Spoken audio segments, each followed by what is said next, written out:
the love story in The Shape of Water for me is all about innocence and honesty.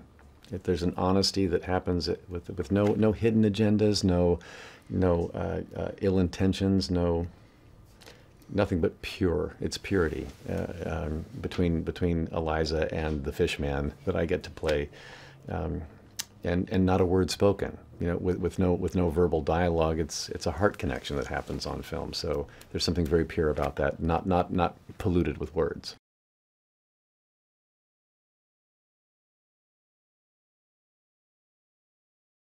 Kind of like my reaction in the movie was, "Oh my God, this is so beautiful." Yeah. And I went around. I was looking around your butt and your shoulder. It was pretty cool. It was pretty amazing. And that's when you thought, wow, this movie could be really interesting.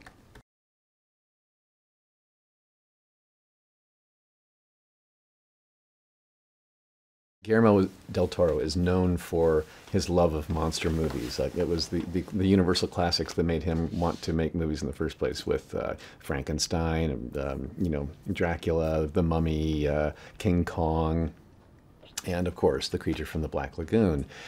So him putting he's said before that I'll always have a monster on my call sheets. So to put a monster or a creature that's other than human in his movies is a signature. But he gives those monsters human characteristics and human issues to work through, which offers us an escape. As an audience, offers us an escape to watch these monsters dealing with issues, and we get to step out of reality for a minute and go into this fantastical world, and come out of that theater a little bit empowered to face the monsters and demons in our own life, and to if we feel like an underdog, like all the underdogs that Guillermo's put on film, you know, we get to see that an underdog can win and can find a voice and can triumph in the end.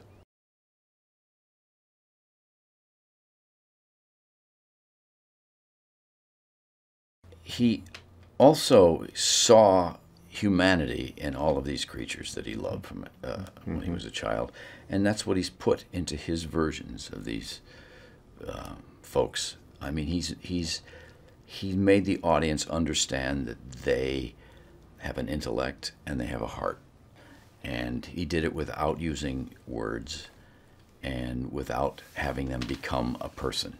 So it's pretty great, and he does it through Sally Hawkins. It's her response to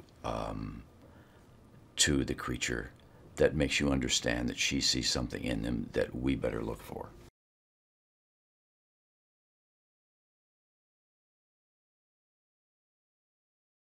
I thought I knew what this movie was going to be, and I had no idea. And I'd seen Guillermo del Toro movies, and I made this movie, and I saw the stuff he shot and everything, but I didn't know how it all went together. I didn't understand boiled eggs. I knew he used them, and I knew but the way it was cut and the way he told the story blew my mind, because it speaks in a film language that nobody talks in anymore.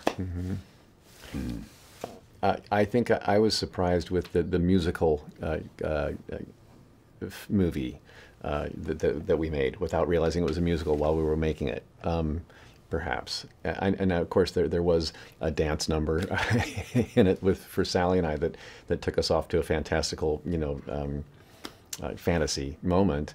But the rest of the movie had so anyone could break out into song and dance at any time. I guess I wasn't a part of that talk and that ideology going into it. But the soundtrack that came with it as well, and the way the movie was cut together, it had a very foreign film, like a French film feeling to it, which I love. I love that kind of art, you know, and so that was a bit of a happy surprise for me.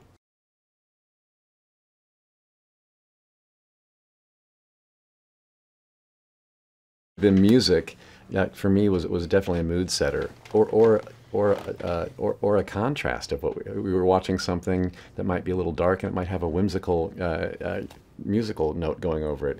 So it kind of like might take your emotions and confuse them for a minute before you find resolve.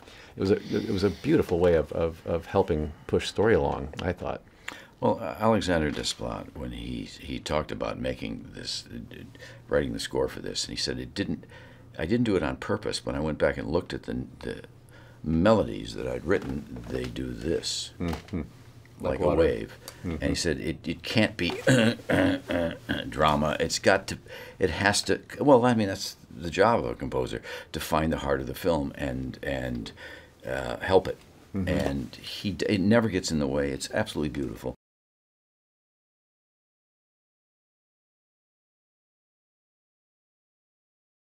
Love and loneliness is forever.